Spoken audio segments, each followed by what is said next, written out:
11 साल में कोसी की जनता उनसे हिसाब मांग रही है कि एनके यादव जी आपने क्या किया स्नातकों के लिए। आपका काम सिर्फ भाजपा नेताओं को चादर, बुके और टीका चंदन लगाने तक ही सीमित रह गए कि भाजपा के लोग तो पसंद भी नहीं करते हैं आपको। आप तो डर से टिके हुए हैं भाजपा में कि जैसे भाजपा की ओर से भागेंगे तो तुरंत ईडी, सीबीआई, इनकम टैक्स आप पर लग जाएगा। जब लोकसभा में फ्लॉप हो जाते हैं, मुंगेरी लाल के हसीन सपने टूट जाते हैं, तब विधानसभा चुनाव आता है। उसके बाद वो विधानसभा चुनाव लड़ने का ख्वाब देखने लगते हैं। एक अकेला तेजस्वी यादव के पीछे पूरा कौरव सेना एनडीए का लगा हुआ है। नीतीश कुमार जी हैं, नरेंद्र मोदी जी हैं, चिराग पासवान जी हैं, जीतन राम मांझी हैं, कितना एनडीए का लोग, उपेंद्र कुशवाहा हैं, सारा कौरव मिलके एक अकेला पांडव के पीछे लगा रहता है।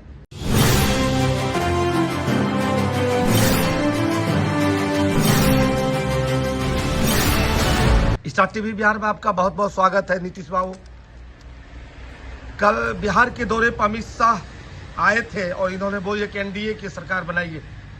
इस पर आप क्या कहना चाहेंगे? देखिए, हमको तो बहुत हंसी आती है कि अमित शाह जैसे व्यक्ति कह रहे हैं कि बिहार में एनडीए की सरकार बनाइए। तो मैं पूछना चाहता हूं कि बिहार में किसकी सरकार है? आज 20 साल से तो एनडीए की ही सरकार है ना।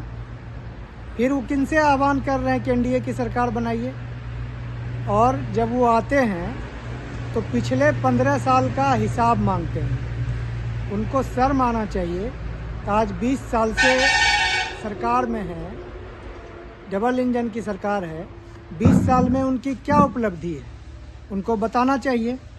तो वो अपनी उपलब्धि नहीं बता के दूसरे का 15 साल का हिसाब खोजते हैं। तो जनता तो देख ही रही है। 20 साल में एक पीढ़ी आगे आ जाती है, एक जनरेशन चेंज हो जाता है। तो 20 साल का जो युवा, वो तो देख रहा है कि नीतीश कुमार क्या काम कर रहे हैं, भाजपा की सरकार क्या काम कर रही है। तो हिसाब तो अमित शाह जी को देना चाहिए 20 सालों का। जी, दूसरी प्रश्न है कि कोसी स्नातक के वर्तमान एमएलसी डॉक्टर एनके यादव जो चर्चित चेहरा है और कब ये मतलब क्लिनिक में रहते हैं, कब कहाँ क्षेत्र घूमते हैं, ये पता नहीं चलता है कि कहाँ उनका योजना क्या क्या चल रहा है। कभी दिखाई तो नहीं पड़ते हैं, लगता है वो भागलपुर में समझ के रह गए हैं। इस पर आप क्या कहना चाहेंगे? देखिए, आपने कहा चर्चित चेहरा, ये बिल्कुल सही है। उनका चर्चा होता है, लेकिन किस रूप में होता है? जब चुनाव आता है, विधान परिषद चुनाव जीतने के बाद वो चर्चा में रहते हैं कि हमको लोकसभा चुनाव लड़ना है भागलपुर से। जब लोकसभा में फ्लॉप हो जाते हैं, मुंगेरी लाल के हसीन सपने टूट जाते हैं, तब विधानसभा चुनाव आता है। उसके बाद वो विधानसभा चुनाव लड़ने का ख्वाब देखने लगते हैं। फिर उनका जब यह सपना भी टूट जाएगा तो फिर पुराने एमएलसी का चुनाव लड़ने के लिए आ जाएंगे। इस बार कोसी स्नातक की जनता देख रही है कि 6 सालों में एनके यादव जी ने क्या किया है। अब तो एक टर्म पहले का और मिला के 11 साल हो चुका है उनका। 11 साल में कोसी की जनता उनसे हिसाब मांग रही है कि एनके यादव जी आपने क्या किया स्नातकों के लिए। अभी हाल ही में वित्त रहित शिक्षकों का अनुदान का मामला था, सदन चल रहा था, एनके यादव जी कहाँ थे? विधान परिषद में जब आप जाते भी नहीं हैं, हाजिरी बनाने का काम करते हैं, वो भी पैसा उठाने के लिए, तो आप काम क्या करिएगा? आपका काम सिर्फ भाजपा नेताओं को चादर, बुके और टीका चंदन लगाने तक ही सीमित रह गया है। और आपको हम बता दें कि भाजपा के लोग तो पसंद भी नहीं करते हैं आपको। आप तो डर से टिके हुए हैं भाजपा में कि जैसे भाजपा की ओर से भागेंगे तो तुरंत ईडी, सीबीआई, इनकम टैक्स आप पर लग जाएगा। आपने अवैध संपत्ति अर्जित करके रखा है। जितना कंपाउंडर है, कंपाउंडर की पत्नी है, सगे संबंधी हैं, सब के नाम पर आपने अवैध संपत्ति अर्जित करके रखा है। सरकार बदलने दीजिए, एक एक चीज का हिसाब होगा। सर, आए दिन आपके सुप्रीमो लालू प्रसाद यादव जी पर लगते हैं, एक दाग लगते हैं कि जब इनकी सत्ता था तो अपने परिवार को ही सेटिंग किए, चाहे साला हो, सरोज हो, बेटा हो, बेटी हो।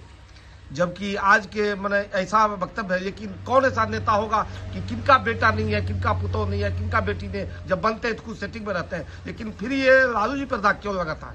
देखिए, लालू जी सामाजिक न्याय के पुरोधा हैं।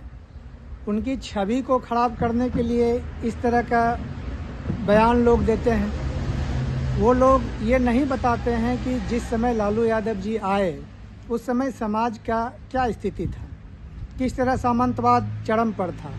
लालू जी के आने के बाद तो गरीब गुरबों को बहुत सारा आवाज़ मिला, बहुत सारा शिक्षा मिला, बहुत स्वास्थ्य के क्षेत्र में काम हुआ।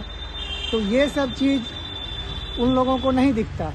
लालू को सिर्फ बदनाम करने के लिए ये लोग लगे हुए रहते हैं। अभी ही आप देख लीजिए ना, एक अकेला तेजस्वी यादव के पीछे पूरा कौरव सेना एनडीए का लगा हुआ है। नीतीश कुमार जी हैं, नरेंद्र मोदी जी हैं, चिराग पासवान जी हैं, जीतन राम मांझी हैं, कितना एनडीए का लोग, उपेंद्र कुशवाहा हैं, सारा कौरव मिलके एक अकेला पांडव के पीछे लगा रहता है। लेकिन हम लोग बहुत गौरवशाली हैं कि हम लोगों के नेता तेजस्वी यादव हैं और वो अकेले सबको मुंह तोड़ जवाब दे रहे हैं। सम्राट चौधरी को भी उन्होंने औकात बताने का काम किया है। जो उछल उछल कर गाली देते हैं, ऐसे गालीबाज नेताओं को इस बार जनता बताएगी। 2025 में चुनाव होना है और आप लोग का तावर दौरा है, इसमें क्या कहना चाहेंगे? क्या सरकार आप बनाएंगे 2025 में? देखिए, अब तो 2025 में एक माहौल हुआ, सी वोटर का भी एक सर्वे आया, उसमें स्पष्ट कहा गया कि तेजस्वी यादव को लोग मुख्यमंत्री का चेहरा मानते हैं और सबसे आगे वही है। तो लोगों का जो सोच है, विचार है, वो एक ही चीज़ पर चल रहा है कि परिवर्तन। नीतीश कुमार को लोग अब नकार चुके हैं, परिवर्तन के मूड में हैं। तो निश्चित तौर पर 2025 में राष्ट्रीय जनता दल सरकार बनाएगी। बहुत बहुत बधाई स्टार टीवी के समय देने के लिए।